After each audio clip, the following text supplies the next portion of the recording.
할렐루야. 아멘. 우리 신앙 고백하겠습니다. 주는 그리스도시요 살아계신 하나님의 아들이십니다.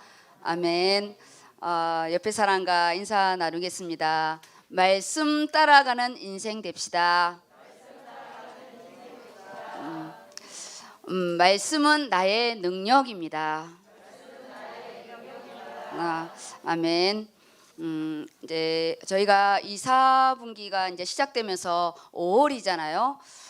제가 이렇게 사역을 하다 보면 시작이 없는 사람이 있어요. 항상 중요한 원단을 놓치고 1월 달은 어디로 갔는지 이제 2월에 와서 가정 중에 있는데 또 이렇게 연말에 없어지는 분이 있고요.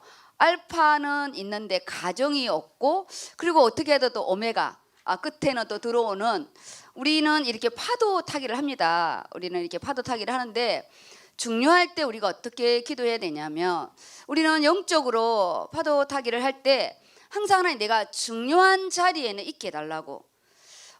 이 중요한 자리를 놓치게 되면 시간을 너무 많이 빼앗기기 때문에 하나님 앞에 하늘의 시간을 가지고 우리가 땅의 시간을 운영해야 되잖아요. 그러려면은 말씀을 놓치게 되면 이 땅의 시간에 우리가 말려 들어가니까 시간의 윤회 속에 들어가잖아요. 그래서 로마서 8장 2절의 말씀이 죄와 사망의 법에서 생명의 성령의 법으로 옮겼느니라.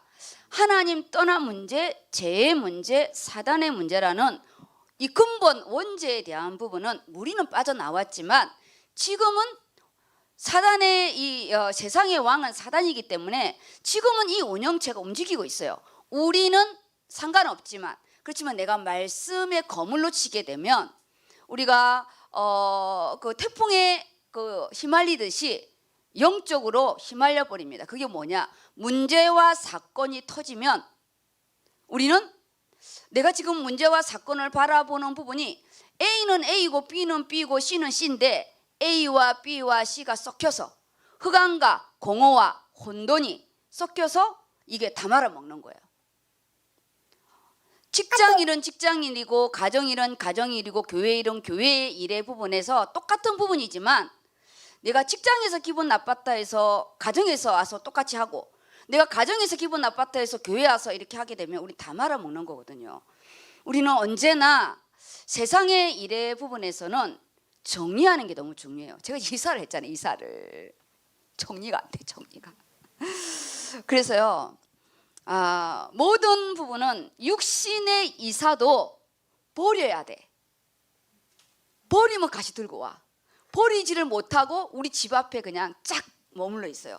현관은 나왔는데 그 현관을 중심으로 해서요, 이게 쌓여 있어요. 한 방 가득할 정도로. 그게 뭐냐? 쓸 것 같은 거야. 그리고 아까운 거야. 버릴 만큼 이게 못 쓰는 것도 아니고, 며칠 있으면 쓸 것 같고 1년 있으면 쓸 것 같은 거예요. 안 써요. 그 밖에 나와 있는 거는 5년에서 10년 사이에 쓴 적이 없는 거예요. 그런데도 못 버리는 거예요. 우리가 예틀, 하물며 물건도 못 버리는데요, 우리 안에 이 체질화되고 고착화된 나의 이 예틀은 성령의 능력이 아니면, 우리 지금 사사기를 가잖아요. 내 소견도라는 부분이 정말 맞아요.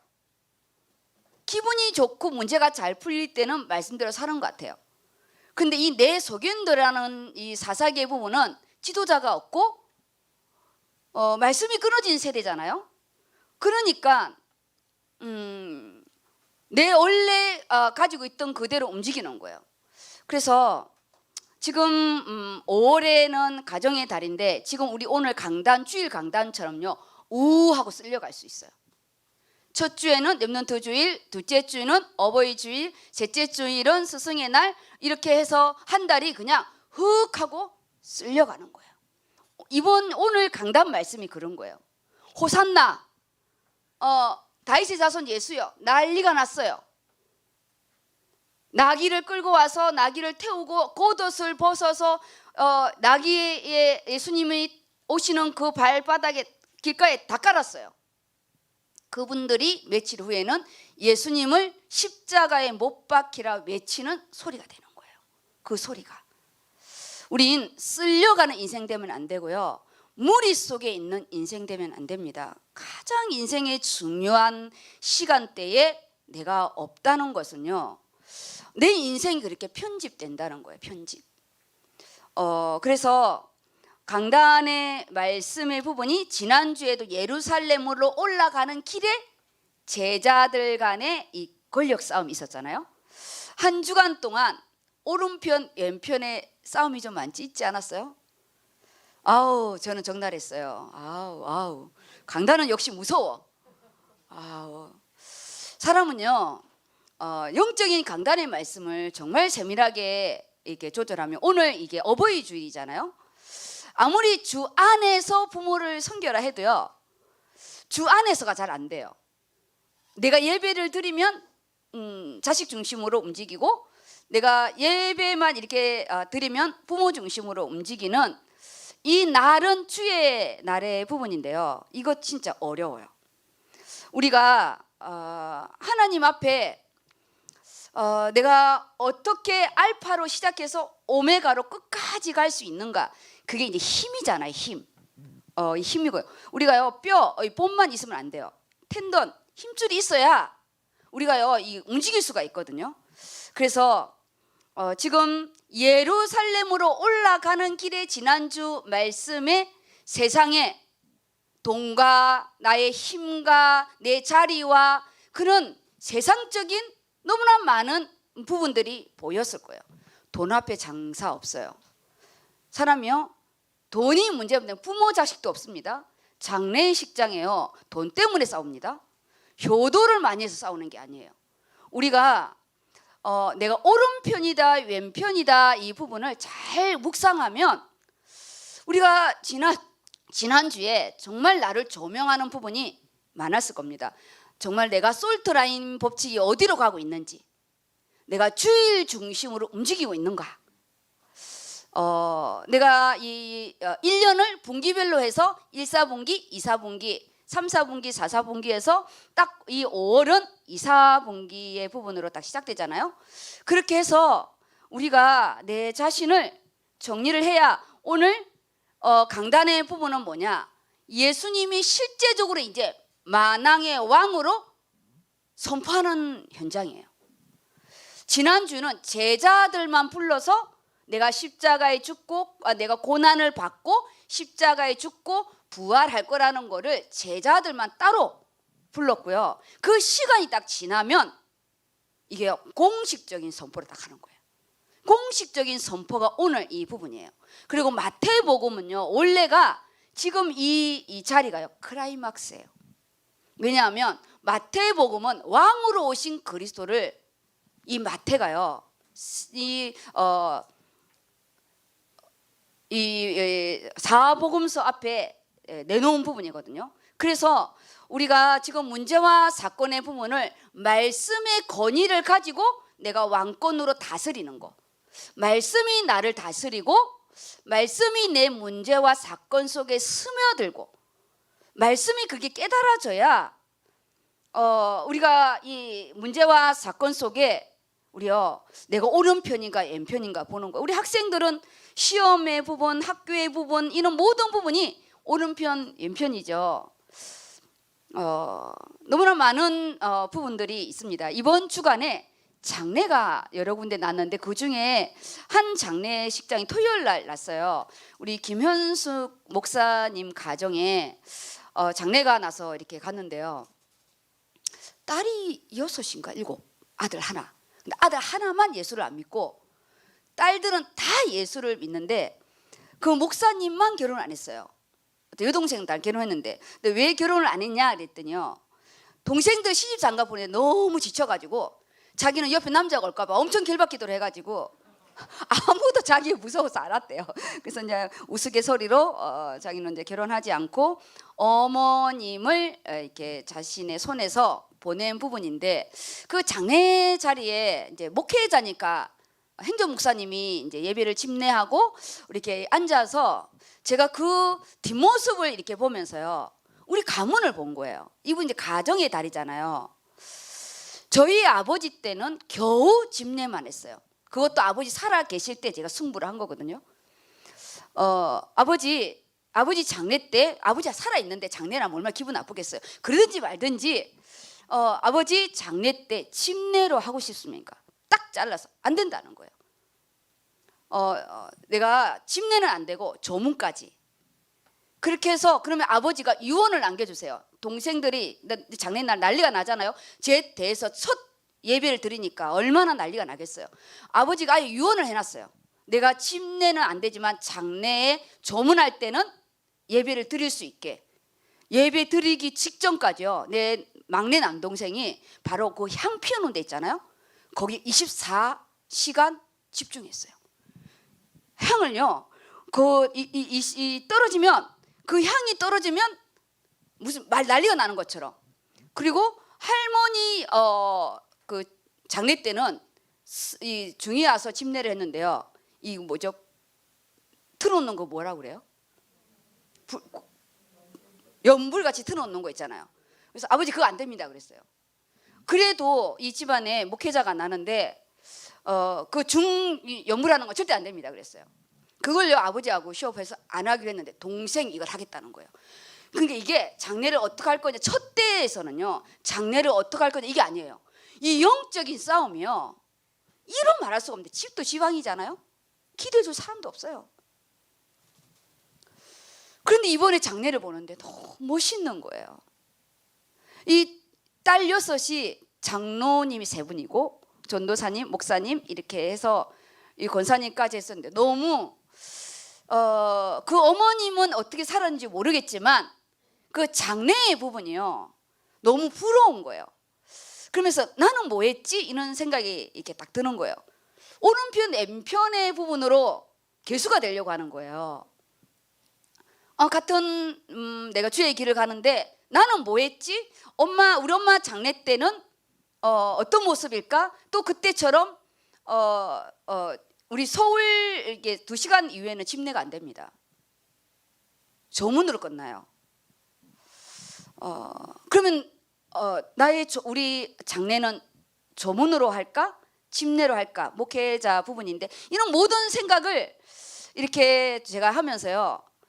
태어난 날보다 장례 날이 너무 아름다운 거예요. 너무나 태어난 것은 기쁨으로 이 부분이지만 장례 날에는 자식이 열매더라고요. 열매의 부분이었어요. 그래서 제가 예루살렘으로 올라가는 거를 놓쳐서는 안 된다. 우리 인생이요. 제가 그 장례식장에서 뭘 봤냐? 예루살렘에 올라가는 거를 우리가 놓쳐서는 안 된다. 그리고 예루살렘으로 올라갈 때는 왼편, 좌편, 우편이 아니라 예루살렘에 예수님이 십자가의 고난을 받으시고 죽으시고 부활하는 그 구속사의 방향에 맞춰야 된다. 우리는 전도와 선교에 맞춰야 된다. 내 인생의 가장 중요한 그 부분에 우리 후대들이 따라오고, 내가 결혼을 안 했으면 영적인 자식이 있을 거 아니에요. 저는 저희 육신의 부모는 저를 위해서 기도하지 않아요. 저 영적인 부모님이 저를 위해서 기도해 주지. 우리는 모든 부분이 뭐냐? 거기에서 내가 딱 내린 결론은 예루살렘을 올라가는 길에 말씀을 내가 집중해서 들어야 되겠구나. 예수님과 동상이몽이 아니라 나는 왼편 오른편이 아닌 예수님의 말씀의 방향에 맞춰서 내 인생을 살아야 되겠구나. 손주 손녀까지 쫙 써 있는데요. 어떤 뭐랄까 그 가문의 표징을 나타내려고 하는 것 같은 어떤 그런 위압감이 딱 드는 거예요. 그러면서 하나같이 다 하는 것이 부럽다 이거였어요. 장례식장이 아름답다고 생각한 것은 그렇게 흔치가 않아요.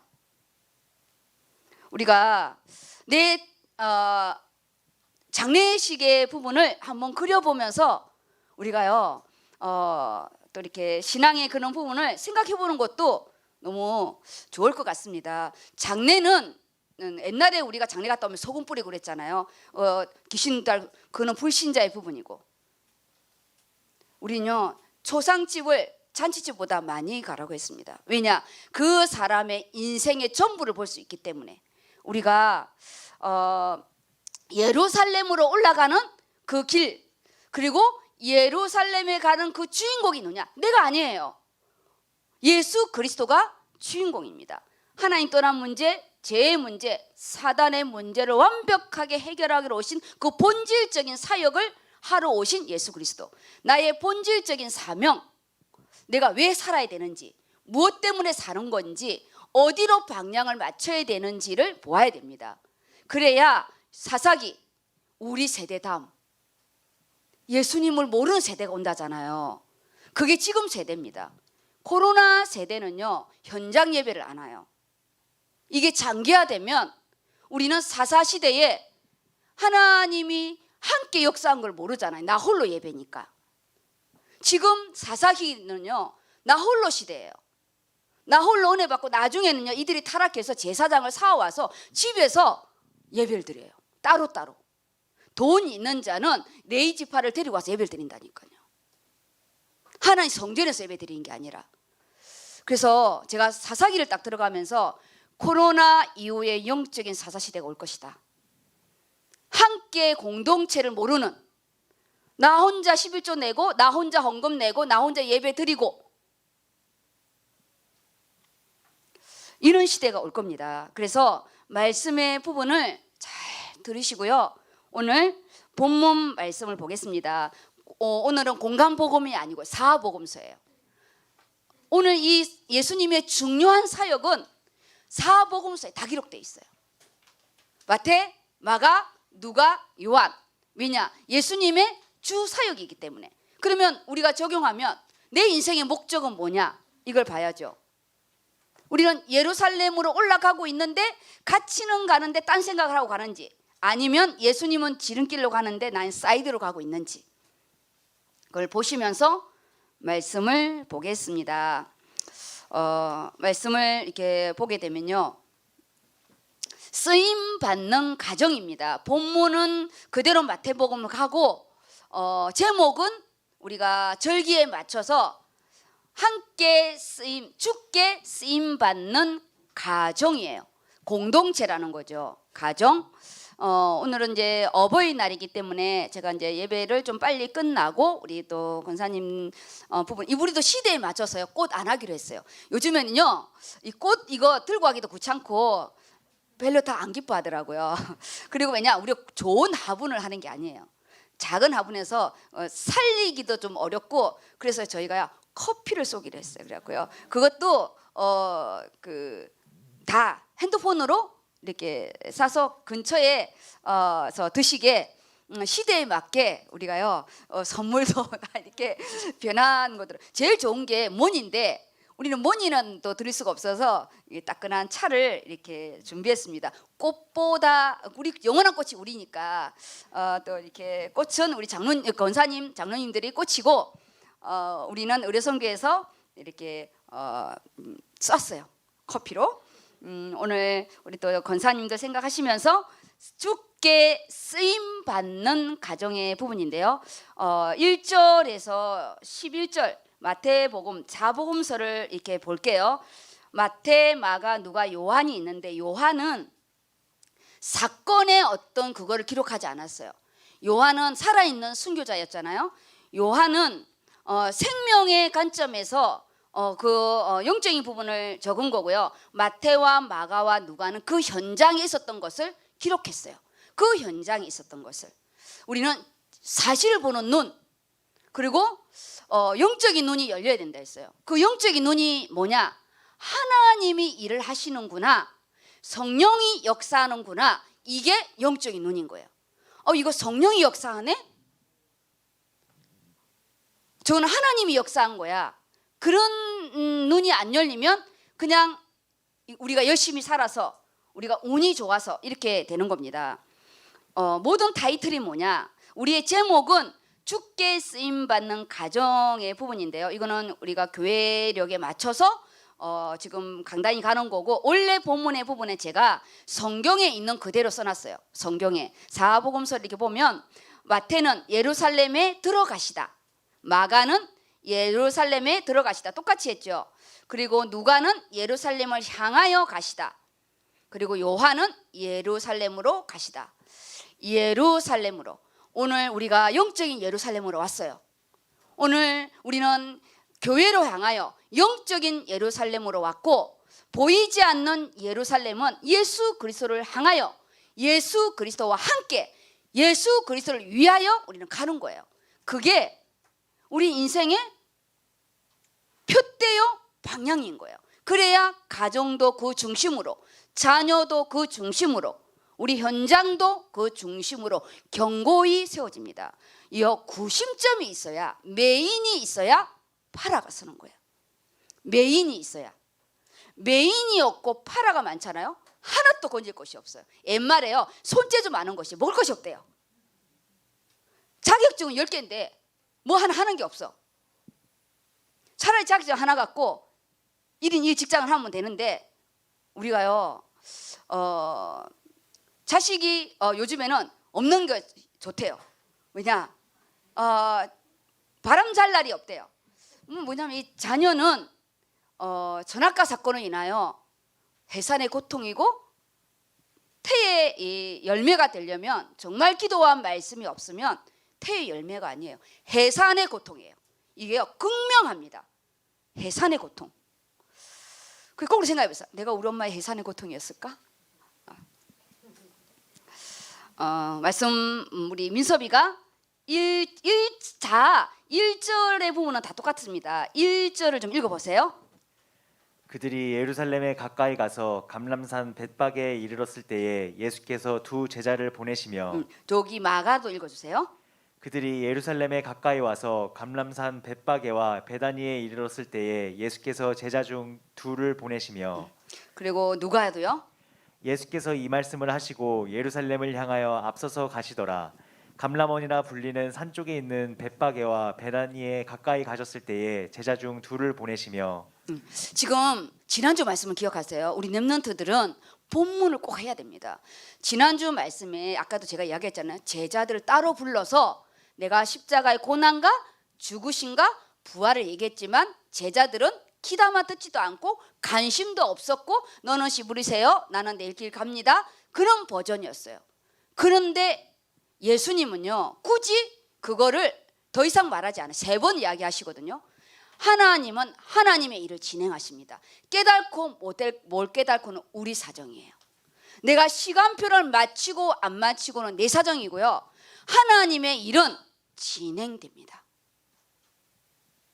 나를 기다려주지 않아요. 물론 내가 깨닫고 돌아오는 거는 기다려주지만, 하나님의 구속사 방향은 나와 상관없이 그때도 진행되고 지금도 진행되고 앞으로도 진행될 거예요. 나에게 맞추는 게 아니고요, 내가 하나님 앞에 맞춰야 됩니다. 그리고 지금 제자들이 어떤 생각을 하든 간에 예수님은 예수님의 시간표에 맞춰서 이제는 완왕의 왕으로 예루살렘에 올라갈 육신의 모든 부분을요 표징하는 거예요. 지금 나타내는 거예요. 우리요 말씀을 가지고 기도를 가지고 있으면요 현실에 나타내요. 우리는 목사님 가정이나 우리가 평신도 가정이나 중직자 가정이나 다 개낀 도끼입니다. 우리가 뚜껑 열어서 보면 먹고 사는 거는 다 똑같아요. 근데 뭐냐, 결정적인 순간에 내가 어떻게 인도받느냐, 이게 중요한 거예요. 이게 중요한 겁니다. 결정적인 순간에. 2절입니다. 2절인 제가 나눠놨잖아요. 4칸을 좀 나눠놨는데요. 첫 번째 칸은 이제 서론의 부분에 예수님이 일을 진행하는 부분에 제자를 보내는 부분이에요. 제자 2명인데 여기에 제자 2명을 누구라고 말하지 않아요. 이름을 거명하지 않았어요. 제자를 보내는 거예요. 무리들이 지금 엄청 많거든요. 무리가 엄청 많아요. 누구를 보낸다고요? 제자를. 하나님의 일을 할 때는요 무리를 쓰는 게 아니에요. 제자를 보내는 거예요. 말씀이 있는 자를 보내는 거예요. 근데 이 제자를 여기 누가복음 32절에 보면 뭐라고 말해놨냐, 보내심을 받은 자대요. 보내심을 받은 자. 그냥 나귀를 끌고 오는 거예요. 우리가 볼 때는 하찮아요. 아니 그냥 나귀 심부름이야, 발열 체크야, 우리 뭐 하는 거 뭐 아주 작은 부분이에요. 그런데 여기에서는요 이 작은 일에 무리를 보내지 않고 누구를 보낸다고요? 제자를 보내는 거예요. 예수님. 왜냐, 나중에 이 제자들이요, 이 모든 일이 다 환산으로 돌아옵니다. 이게 지금은 그냥 심부름이에요. 그런데 마가 다락방에 성령의 역사를 체험한 이후에 이것이 메시아의 상징이었고, 이것이 다 우리가 자기들이 모르는 부분에 이미 그리스도 일을 하고 있었다는 걸 다 깨닫게 돼요. 그걸 누가 적어놨냐? 요한이 적어놨어요. 요한이 32절에 보내심을 받은 자들이 가서 말씀하신 대로 만난지라. 말씀하신 대로 나를 보내소서. 우리가 어떤 일도 하찮게 여기지 마시고 작은 일을요, 우리가 하나님 작다 하지 마시기 바랍니다. 그리고 이 모든 부분이 제가 조금 전에 말했잖아요. 보내심을 받은 자라고. 나는 하나님께 보내심을 받은 자다. 그리고 요한복음에 15, 16절을 17절까지 우리 민섭 청년 읽어주세요.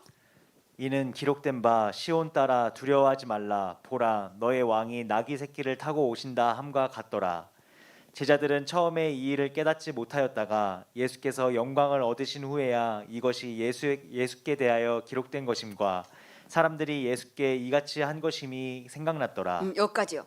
그래서 지금 내가 말씀이 조금 안 깨달아지고, 내가 지금 조금 이 말 무슨 말인지 몰라도 그거를 체크해 놓고 하나님께 기도해 보세요. 강단에서요, 나를 위하여 목회자를 통해서요 풀어주셔요. 아, 하나님이 저거 나를 위해서 풀어주시는구나. 특별 강의를 듣는 겁니다. 이게요, 하나님이 우리에게 지금 내가 다 깨달으면 얼마나 좋겠어요. 그렇지 않아요. 제가 병원 다닐 때 진짜 많은 걸 캐션을 했는데 10년 후에 하나님이 그거를 다락방 말씀 중에서요 저희 다 풀어줬는데, 정말 그거는 경이로움이었어요. 왜냐? 그것 때문에 제가 기도를 했거든요. 기도를 했기 때문에 저는 응답인 거예요. 기도를 안 했으면 그거는 그냥 응답이 아니에요. 그냥 깨달은 거지. 제자들이 처음에 이 일을 깨달지 못하였다가 예수께서 영광을 받으신 후에, 부활하신 이후에야, 그리고 마가다락방에 성령의 역사가 이후에 예수에 대하여 기록된 것임이 사람들이 예수께 이같이 한 것을 생각났더라. 가르치고 생각나고, 말씀이요 생각나는 거예요. 생각. 그 생각나는 게 어떻게 하냐? 나에게 성취가 되는 거예요. 우리는요 역사 공부를 하는 게 아닙니다. 역사 공부하는 게 아니에요. 이 말씀은 지금 나에게 성취되는 거예요. 지금 스가랴서가 말했던, 선지자가 말했던 그 말씀이 예수님 때에 이 제자들이 그 나귀를 가지러 간 게요 이미 예언된 거를 사람을 통해서 성취하는데, 이 두 명의 제자는 이 말씀을 잊을 수가 없는 거죠. 우리가 성전 건축 때 선포된 말씀을 내가 잡을 때요, 그게 내가 어느 때인지 모르지만 하나님이 내 때에 그것을 성취해 주십니다. 내가 너를 위하여 집을 세우리라. 이 집을 세우는 것은 무너뜨리고 세우는 거예요. 무너뜨리고 세우는 거예요. 그 무너짐에 대해서 눈물의 색깔이 두 가지입니다. 우리가 처음엔 우리가 애통함의 부분이지만 나중에는 감사의 눈물이에요. 왜냐, 우리가 그 깨짐이 없으면 그 모양 그 꼴로 살아가니까 허물어야 세우는 거예요. 그래서 우리가요 진짜 말씀 잡고 기도하면 눈물의 색깔이 바뀌게 됩니다. 기도도요 하나님이요 바꾸시거든요. 처음에는 원망 누구의 탓으로 기도했다가 나중에는 감사함으로 왔다가 나중에는요 미래가 보여지는 새 틀의 기도로요 하나님 바꾸십니다. 제자들이 그 응답을 받게 되는 거예요. 그 다음에 2절 3절 해주세요. 이르시되 너희는 맞은편 마을로 가라. 그리하면 곧 매인 나귀와 나귀 새끼가 함께 있는 것을 보리니 풀어 내게로 끌고 오라. 만일 누가 무슨 말을 하거든 주가 쓰시겠다 하라. 그리하면 즉시 보내리라 하시니. 지금 2절 3절 있잖아요. 본문을 항상 본문을 읽을 때는 그 상황을 이렇게 그리면서 보세요. 지금 막 무수한 무리들이 육신의 메시아, 정치적인 메시아를 지금 기다리고 있고, 예수님은 비로소 자신을 그리스도임을 선포하는 현장입니다. 이게 자신을 그리스도로 선포하는, 이제 표면화시키는 거예요. 때가 가까우기 때문에 수면 밑에 아무에게도 그리스도라는 걸 말하지 말라 했거든요. 주는 그리스도에 살아계신 하나님의 아들이라 고백했을 때는요, 그리스도로 말하지 말라 했어요. 지금은 나타내는 거예요. 우리요, 지금 이제 하나님이 5월, 6월, 7월 되면 올해 하나님이 또 우리에게 역사할 부분이 수면으로 또 드러납니다. 나귀와 나귀 새끼가 있는 것을 보리니 풀어 내게로 가져와라. 누구에게도 물어보 그냥 가져오래요. 그런데 그 주인이 누가 쓰겠냐 물어보면 주께서 쓰신다 이렇게 대답하고 오라는 거예요. 여기에 두 가지의 비밀입니다. 이게 뭐냐? 첫 번째가 예수님이 그리스도이심을 아까처럼 선포하는 부분이고요. 이게 선포예요. 그리스도이심을 선포하는 부분이고, 자신이 메시아임을, 내가 하나님이고 하나님의 아들이심을, 신성을 드러내는 거예요. 그 구약에 선포된 말씀이 곧 나다 이건 거예요. 곧 나다. 그래서 이번 한 주간 가정의 달은 정말 그리스도 언약 잡아야 됩니다. 아마 가문과 가게에 엄청 많은 사건들이, 크고 작은 부분들이 드러날 겁니다. 크고 작은 부분이. 두 번째는 뭐냐? 예수님이 참 하나님의 아들이시고 그리스도이심을 알게 하시려는 자기 계시, 자기를 표현하는, 실제적으로 이제 본격적인 그리스도의 십자가의 죽으심과 부활의 부분으로 하나님이 나타내시는 거예요. 실제적으로 영적인 본론의 싸움이라는 거예요. 우리요, 싸움을 할 때는 기습도 있지만 원래는 정면 대전으로 가야 되잖아요. 싸움은 지금 우리 5월의 부분에는요, 후퇴하면 안 돼요. 직면해야 되고요, 앞으로 나아가야 됩니다. 거기에 나귀와 나귀 새끼 있는 부분인데, 원래 그 스가랴서 9장 9절을 이렇게 보면 제가 그 말씀 원래 메시지 부분에는 거기다가 적어놨어요. 그렇죠? 친절하게 제가 해놨습니다. 읽어주세요. 구원을 베푸는 왕이라고 스가랴서에 이미 예언되어 있습니다. 9장 9절입니다. 구원을 베풀 왕, 시온에 따라 크게 기뻐할지어다. 예루살렘에 따라 즐거이 부를지어다. 보라, 내 왕이 내게 임하시나니 그는 공의로우시며 구원을 베푸시며 겸손하여서 나귀를 타시나니 나귀의 작은 것 곧 나귀 새끼니라. 나귀 새끼, 나귀와 나귀 새끼가 동시에 있었어요. 여기는 영적인 의미가 있습니다. 이 나귀는 예수님이 이전 모세를 통한 율법 아래에 있었던 그 몽에를 맨 자. 원래 나귀는 지금 몽에를 메고 있잖아요. 근데 나귀 새끼는 몽에를 메지 않았어요. 한 번도 누가 타지 않는 자예요. 다른 복음서에는 한 번도 사람이 타지 않는 자이거든요. 그래서 나귀의 부분은 예수님의 이전 모세 율법의 아래 그 몽에에 찌들려 있는 유대인의 부분이고요. 우리의 창세기 3장의 모습이고, 나귀 새끼는 한 번도 타지 않는, 사람이 타지 않는 나귀의 이 부분입니다. 그래서 예수님 이후에 복음으로 새롭게 시작될 신성의 부분, 예수 그리스도의 나라를, 이 교회를 예표하는 부분이 이 작은 나귀입니다. 그리고 이 나귀는, 어린 나귀의 부분은 아무도 타지 않는 부분에 예수님이 평화와 겸손, 아까 보면 우리 읽었을 때 9장 9절에 그는 겸손하여, 그렇죠? 나귀를 타시며 나귀의 적은 것 곧 나귀 새끼니라. 그래서 이 나귀는 평화와 겸손을, 예수님이 최고의 겸손이 뭐냐? 하나님의 보좌를 버리고 하나님이신데 인간으로 온 최고의 이 겸손이 인간으로 오신 성육신입니다. 하나님이신데, 그리고 십자가의 죽으심이에요. 최고의 겸손. 그리고 이 모든 평화는 하나님과 우리 사이의 모든 재담이, 사단의 올무가, 하나님 떠난 모든 것이 끊어진 화평의 왕으로 오신 예수 그리스도. 이 나귀는 새로운 시작이라는 거예요. 새로운 시작. 이 어린 나귀 새끼는요, 새로운 그리스도의 출현이고요, 시작입니다. 시작. 우리 영적인 싸움이지만 곧 새로운 시작입니다. 이 가정의 달, 가문의 올무도 있고 대물림도 있고, 우리가 자식을 잘못 양육한 또 우리가 먹고 살기 힘들고 창세기 3장 저 또한 당대의 예수를 믿어서 자식들에게 좋은 모양만 보여주지 못했어요. 신앙의 하나만큼은 심어주려고 우리가 발부둥 쳤지만 삶의 부분에는 제가 하나님께 정말 부끄러운 부분도 좀 많습니다. 그건 저 또한 내가 몰라서 그랬기 때문에 또 나의 십자가이죠. 우리가 그거에 머물러 있으면 안 돼요.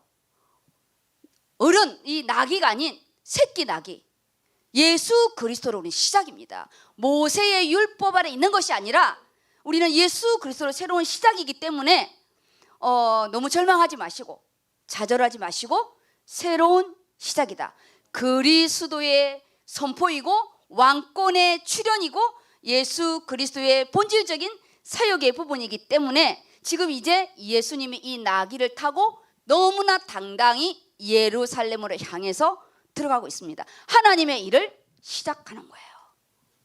우리 내 모습이 너무 작고 초라한 것 같지만 하나님 앞에서는 어떤 것도 초라하지 않아요. 세상의 부분에 비교하지 마시고 그리고 3절을 보세요. 만일 누가 무슨 말을 하거든 주가 쓰시겠다 하라. 그리하면 즉시 보내리라 하시니. 여기요, 주가 쓰시겠다. 똑같습니다. 아까 주가 쓰시겠다는 것은 자신이 메시아임을 딱 선포하는 거예요. 주가 쓰겠다. 키오리스, 주가 쓰겠다. 주님이 쓰겠다는 거예요. 이 모든 만물을 천지를 창조 때 예수님의 말씀으로 빛이 있으라면 빛이 있었고, 그리고 신성, 인간이지만 하나님이라는 거, 이것을 선포하는 주가 쓰시겠다. 하나님이 내게 주의 일을 맡기고 직분을 맡길 때 주가 쓰시겠다는 거예요. 그 음성입니다. 주가 쓰시겠다. 하나님 저를 쓰시겠습니까? 그래, 내가 너를 쓰고 싶다. 너는 한낱 나귀가 아니지 않냐? 이 어린 나귀 새끼도 주님이 왕권으로 오는 부분에 표징으로 쓰는데 하나님 형상을 가진 우리가 나귀가 아닌 동력자로 하나님의 전도자로 쓰시겠다고 합니다. 그래서 참 하나님이시고 하나님의 아들이시고 그리스도이심을 알게 하는 표현이 주가 쓰시겠다. 이거는 하늘의 음성입니다. 어떤 것도 그래서 노하지 마시라고, 강단에서 선포된 부분에 노하지 마시고 즉시 보내리라 확증하시잖아요. 이게 뭐냐? 이미 예약돼 있다는 거예요. 이건요 이미 예약돼 있는 거예요. 언제? 스가랴서가 9장 9절에 이미 그 구약에 몇천 년 전에 예약이 되어 있는 거예요. 예약. 우리요 식당도 예약제, 모든 거 다 예약제. 이미 이거는 확정된 예약된 겁니다. 예약된 거. 그냥 그때 이루어지는 게 아니고요. 하나님 우리는 만세 전부터 특정했대요. 너무 감사하지 않습니까?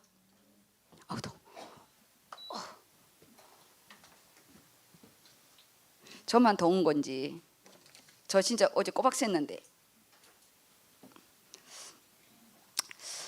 그 다음 이제 4절 5절의 부분은 이미 예약된 부분을 스가랴서 5장 5절을 이 여기에만 기록되어 있잖아요. 왕권에 대한 마태만 기록되어 있는 겁니다. 말씀을 어떻게 했다고요? 인용. 그 말씀이 성취된 거를 증거를 냈다는 거예요. 증거를. 우리가요 육신의 기도 제목을 말하면 안 돼요. 육신의 기도 제목을 응답된 걸 말하지 마시고 그때 내가 어떤 말씀을 잡고 기도했는지, 그래야 듣는 자가요 시험에 들지 않아요. 그 사람 돈 많이 벌었대 그러면요 축하해 주지 이러면서 내 속으로는 엄청 부러운 거 반, 열받는 거 반, 그렇지 않아요? 이번 주간에 어디로 갔는데 돈을 엄청 자랑하는 거, 돈 많이 벌었다고 엄청 자랑하는데 옆에 계신 어떤 분의 눈빛이 너무 부러워하는 거예요. 너무 그리스도는 간데 없고 좌편 우편을 생각하면서 제가 그걸 딱 보면서요 돈이 위대하구나, 그리스도보다 이 시대에 돈이 너무 위대하구나는 알았어요. 완전히 우편 좌편이었어요. 그냥 20년 전에 그 모습은 온데간데였고 제가 깜짝 놀랐어요. 하나님, 예루살렘은 아예 올라갈 생각은 안 하고 어떻게 하면 좋겠습니까? 제가 깜짝 놀랐어요. 돈 앞에 비굴하지 마시기 바랍니다. 주신 것도 하나님이고요, 걷어가시는 것도 하나님입니다. 우리가요, 사람 나고 돈 났지 돈 나고 사람 난 거 아닙니다. 돈 앞에 주눅들지 마시고, 돈 있다고 어깨 힘주지 마시고요, 정말 그 돈을 어디에 쓰느냐가 중요하지, 얼마를 버렸냐가 뭐가 그렇게 중요하겠어요. 얼마를 버렸냐가, 죽을 때 하나도 못 가져가는데, 주를 위해 쓰지 않는데 뭐가 그렇게 중요하겠어요. 나귀도 주를 위해서 쓰는데. 저요 그때요 하나도 부럽지 않았어요. 물론 내가 돈 있었으면 더 좋은 집에 갔겠죠. 우리가 돈이 없으면 불편함을 감수하면 됩니다. 그래서 우리가 우편좌편에 돈 때문에 주눅들지 마시고, 환경에 쪼들리지 마시고요, 우리 하나님이 나중된 자가 먼저 되고 먼저 된 자가 나중되니까 영적인 그릇을 넓히시고, 우리가 예루살렘에 올라가는 부분을 쉬지 말으시기 바랍니다. 읽었나요? 5절 4절 5절? 안 읽었어요? 안 읽었어요.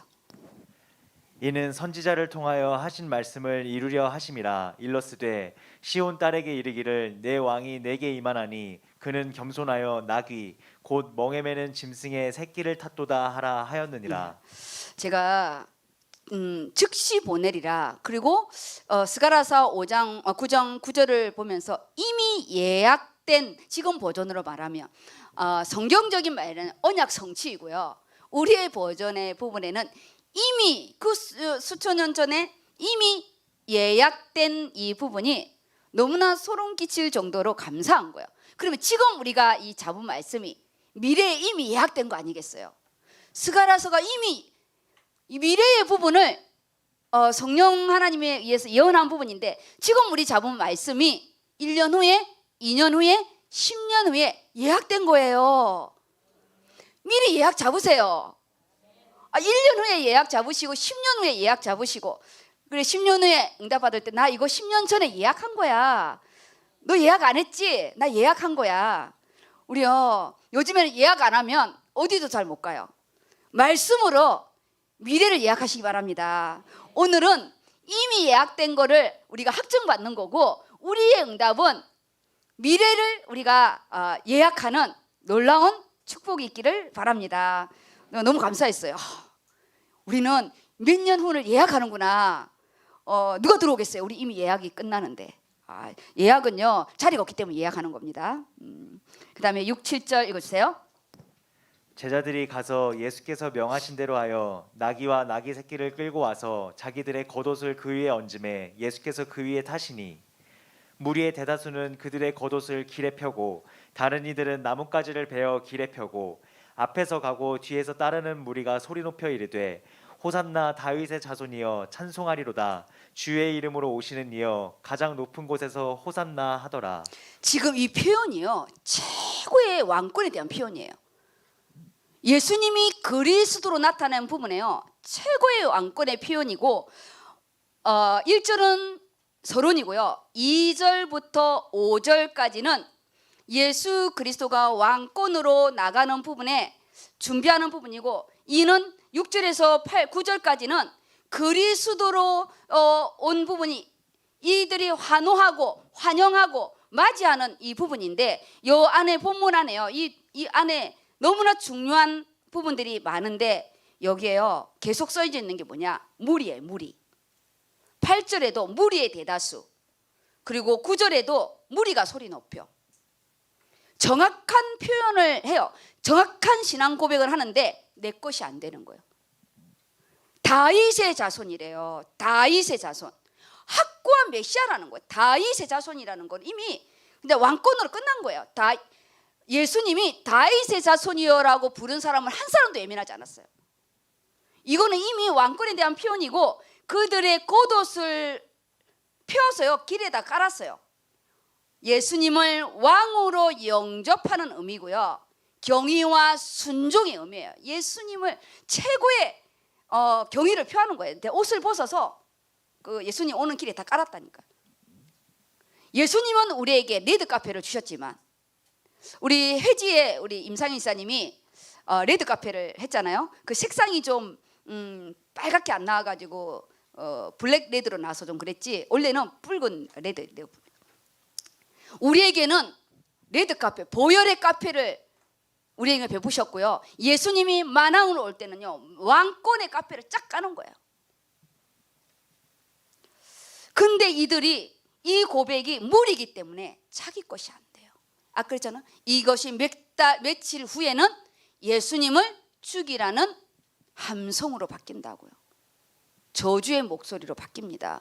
우리의 신앙의 고백이 이렇게 허공을 치는 고백이 안 되도록 우리 그리스도의 고백, 내가 렘넌트에 대한 고백, 중직자에 대한 고백, 우리 이런 고백이 그냥 분위기 속에 우 갔다가 사그러지고 이렇지 않도록 선교 대회 뭐 이렇게 해서 우하고 사가지지 않고 우리는 오는 영원토록 선교의 방향 맞추고 나는 예수님께 겉옷을 벗어서 지금 경의를 하고 있는 건지, 이 주일날 예루살렘으로 올라온 나를 구원하신 예수 그리스도 앞에 꽃으로 경의를 우리는 표하고요. 저는 말씀을 준비해서 경의를 표하고, 우리 찬양부는 악기와 수금과 소고로 표현하고, 우리는 예물로 헌금으로 표현하고, 우리 각자 나의 겉옷을 벗어서 주님께 경의의 표를 해야 됩니다. 이것만 가지고 있으면 안 돼. 나는 하나님께 뭘 드릴까? 나도 드리고 싶다. 나는 뭘 드릴까? 내가 최고의 것을 드리고 싶은 거예요. 이 주일, 부활한 이 주일날. 마태는 제가 다 이렇게 여기까지 해서 10절 12절까지 읽어주세요. 예수께서 예루살렘에 들어가시니 온 성이 소동하여 이르되 이는 누구냐 하거늘 무리가 이르되 갈릴리 나사렛에서 나온 선지자 예수라 하니라. 이들이요, 지금 다윗의 자손이라고 난리를 치면서 온 성이 소동이 났는데 또 무리가 뭐라냐, 아주 하찮게 갈릴리에서 무슨 선한 것이 나겠냐 그러잖아요. 만왕의 왕이라고 하는데 거기에서는 갈릴리 나사렛에서 온 선지자라고. 다윗의 자손도 아니고 선지자 중에 하나인 거죠. 우리가 은혜 받는 이 부분에요, 또 뒤에서 시험 든 자도 있고 야유하는 자도 있습니다.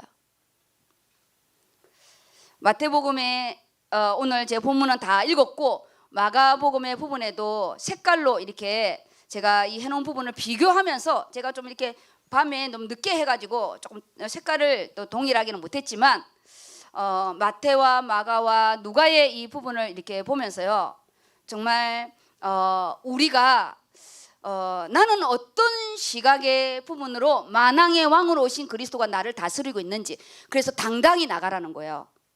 이 오월의 가문 속에 빠지지 마시고 당당히 왕권으로. 이게 오늘 우리 마태복음의 응답이에요. 우리가요, 예수님 앞에 우리의 경의의 경배의 겉옷을 우리가 내어드리고, 하나님 우리 제자를 보낸 것처럼 나를 보내신 거잖아요. 어느 부분에도 주눅들지 마시고 하나님 앞에 영적으로 견고히 서시기를 예수 이름으로 축복합니다. 아멘. 그러면 메시지 부분은 제목만 제가 이렇게 하겠습니다. 제목 부분을 보면서 오늘 말씀 들었으니까 주께 쓰임 받는 가정의 두 가지입니다. 기쁨의 순종, 나귀의 주인과 그 나귀와 나귀 새끼를 내놓는 그 나귀 주인은 이름도 없다 하잖아요. 우리가 주의 일을 하면서 생색내지 마시고, 이름이 없다는 부분은 잠깐 쓰임 받는 거 있지만 사실 우리도 주님께 잠깐 쓰임 받는 거잖아요. 우리가 하나님의 일의 부분에서는 생색낼 것도 없고 우리가 칭찬받을 것도 없고, 우리가 주님께 다 온전히 주께서 쓰시고자 할 때 어떤 것도 토를 달지 않는 영적인 이 절대 순종의 은혜가 있기를 바랍니다. 그래서 나귀 새끼를 타신 예수님이 이 나귀 새끼를 내놓은, 누군가가 내놓았기 때문에 예수님이 탄 부분이에요. 누군가의 헌신 속에 우리는 주의 일은 진행됩니다. 주가 쓰시겠다. 나를 쓰시고 내 물질을 쓰시고 내 기능을 쓰시고 기쁨으로 드리시기 바랍니다. 내가 주님께 내놓을 수 있다는 게 너무 감사한 거예요. 내가요 돈 벌어갖고 빼빠지게 이자 내고 빼빠지게 또 집하고 이것만 하는 게 아니라 내가 건축도 하고 랩노트 후원원금도 내고 내가 이렇게 또 선교원금도 이거 주를 위해서 쓰는 게 얼마나 감사해요. 우리 어차피 모자란 인생이에요. 우리는요 어차피 모자랍니다. 우리가 주님 앞에 통장을 또 우리가 이렇게 계좌이체를 해야 부유해요. 주님의 통장과 계좌이체하기 바랍니다. 그래야 하나님의 보화의 창고가 내 인생의 부분으로 들어옵니다. 그래서 나귀 주인과 나귀의 부분, 언약 성취의 응답이라는 거. 두 번째가 살리는 도전. 기죽지 마시고 왕권, 가문과 우리 또 자녀 앞에, 특별히 자녀 앞에요 영적인 건의가 있어야 됩니다. 부모에게 준 부분이 뭐냐? 건의입니다. 우리가 말씀과 기도가 없으면 자녀에게 벌벌 탯줄을 못 끊으면요 벌벌 깁니다. 안 돼요. 우리가요 하나님 앞에 우리가 부모에게 준 축복권이 있어요. 목회자에게 준 축복권이 있고 부모에게 준 축복권이 있습니다. 그 축복권을 쓰려면 건의가 있어야 돼요. 자녀를 놓고 축복하려면. 그래서 말씀 놓치지 마시고 영적 동상이몽이죠. 우리가 같은 방향, 같은 마음, 같은 걸 볼 수 있도록. 근데 이게 제일 안 되는 게 이 부부인 것 같아요. 부부. 같은 말씀을 듣고 같이 인생을 가는데 그리스도가 아니면 정말 어려운 것 같아요. 이건 정말 숙제예요. 숙제예요. 숙제예요. 너무 큰 숙제예요. 그래서 기도 외에는 어떤 이유도 없느니라 그게 맞는 것 같아요. 현장을 살리는 믿음의 도전. 그리고 결론이 뭐냐? 영적 비옥지탄이죠. 비육인가요? 우리가 말씀은 계속 먹는데 현장을 가지 않으면 머리만 커지고 다리는 이렇게 완전히 또 갈비씨가 되잖아요. 이사를 하고서 정리를 하고 있는데 전도팀이 우리 집으로 들어와가지고 내가 엄청 절하게 있었거든요. 정신없는데 뭐가 불쑥 들어와서 그래서 사람이 들어오니까 엉켜길에 나가게 되잖아요. 그래갖고 장로님하고 또 싸웠잖아요. 왜 문을 열어놨냐고. 제일 초라한 모습으로 정신없이 하고 있는데 우리가 안 보여주고 싶은 모습이 있잖아요. 집이요 흑암공원 혼돈으로 쫙 깔려있고 그런데 그렇게 막 훅 들어오는 부분은 그래서 내가 전도하러 갈 때 저렇게 훅 들어가면 안 되겠구나. 그러면서 막 어머 목사님이시네요. 그래서 어머머머 웬일이야 막 이러는데 아버지 아버지 막 갑자기 감사합니다 아니라 주여 전도가 하나도 안 기쁜 거예요. 우리 팀이 왔는데 솔직히 말해서 하나도 안 기쁜 거예요. 그러면서 이거 화장지 줄까요? 이런 거예요. 됐어요. 그 순간에 그 모습이 너무 웃기는 거예요. 우리 전도자가 왔는데 내가 엉겹기는 물 하나를 더해야 되는데 물 드실 이게 안 나오는 거예요. 너무 엉겹기로 해서 내가 물을 드려야 되는데 그냥 빨리 보내고 싶고 막 숨고 싶구만. 아주 이상한 현장이었어요. 그 뭐예요? 반가이 맞아주고 물도 주고 막 이래야 되는데 이상한 현장을 보면서 저 또한 또 이 모습에 그런 부분이 옷이라도 제대로 입고 있을 것만. 저는 어디 가도요 옷을 제대로 입고 가야 돼요. 어디가 누가 인사를 하기 때문에 수르퍼 끌고 갈 수도 없고 정말 이번 이사의 부분에 제가 너무 당황했어요. 너무. 그리고 나중에 정신 차리니까 물을 한 그릇 못 주는 부분이 너무 미안한 부분이고 그 순간에는 그것도 생각 안 났고 내가 부끄럽다 생각하니까 그 순간에 그게 생각이 안 나는 거예요. 이삿짐인데 어때? 이런 게 아니라 제가 순간적인 이 부분이 제가 정말 영육간이 부끄러웠습니다. 그 다음에 금요 말씀을 잠깐 이렇게 보겠습니다. 금요 말씀은 계속 우리가 말씀이 사사기로 지금 시작된 부분이어서 메시지는 기도회 때 제가 할 거고요. 영적인 악순환을 끊는 또 이렇게 우리 세대고 또 거기가 선교 파송이 있어가지고 제목은 악순환을 끊는 선교의 부분으로 진행되었습니다. 서론에 하나님 말씀에 옳은 대로 행하지 않고 자기 생각에 옳은 대로 그것이 여기 몇 절이죠? 저 끝에 보면 로마서 예레미야 22장 21절을 좀 읽어 주실래요? 내가 평안할 때에 내가 내게 말하였으나 잠깐만요. 여기 알죠? 제가 여기 따로 여기 해놓은데 여기입니다. 네. 내가 평안할 때에 내가 내게 말하였으나 내 말이 나는 듣지 아니하리라 하였나니 내가 어려서부터 내 목소리를 청종하지 아니함이 내 습관이라. 이것이 잔잔히 한 주간 동안 묵상해 보세요. 내가 평안할 때 내가 너에게 말했다. 말씀 들으라고. 평안할 때 기도해라. 말씀 잡아라. 기도에 들어와라. 평안할 때는요 안 들어와요. 그럼 뭐라냐? 내 말이 나는 듣지 아니하겠노라. 나는 안 듣겠다. 문제 사건 터지면 죽는다고 울고 불고 그 전에는 아무리 기도해도 네 마음에 나는 듣지 아니하겠노라.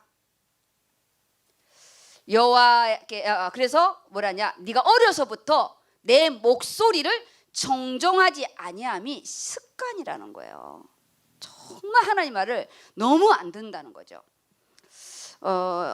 자식이 우리 말을 안 듣는 부분에 화가 나는데 거꾸로 나는 우리 부모 말을 잘 들었나? 이것도 또 계수해 보면 우리가 자녀에 대한 부분도 이렇게 노여할 것 별로 없습니다. 그래서 서로 소대지 일의 부분이 깨야 할 영적인 악순환 윤회. 계속 우리는 내 버릇 개 못 준다 그러잖아요. 우리는 절대 성령의 능력이 아니면 끊을 수가 없어요. 그래서 끝까지 간구해야 됩니다. 가문에 내려온 유전 인자, 내 몸에 체질화되어 있는 모든 부분, 죄의 본질은 간역을 비껴가다 이런 뜻이라 했잖아요. 하나님과 내 관계, 바른 관계가 아닌 이 모든 부분은 타락입니다. 타락. 그래서 그 반복이잖아요. 죄로 인한 타락, 하나님의 징계, 회개, 또 다시 우리 이러다가 인생 끝나면 안 됩니다. 그래서 삶의 안 좋은 보라색 네모제비 해놨죠. 그거는 메시지 부분이에요. 패턴을 우리가 결단하고 우리가요 진짜 하나님 앞에 안 되면 또 실행하고 차단해야 됩니다.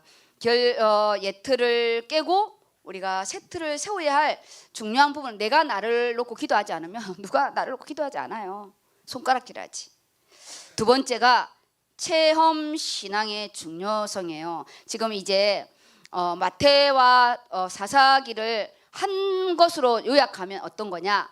지금 예수님이 올라간 주일 강단의 무리와 제자의 부분으로 구분되는데 지금 무리의 한호성이에요.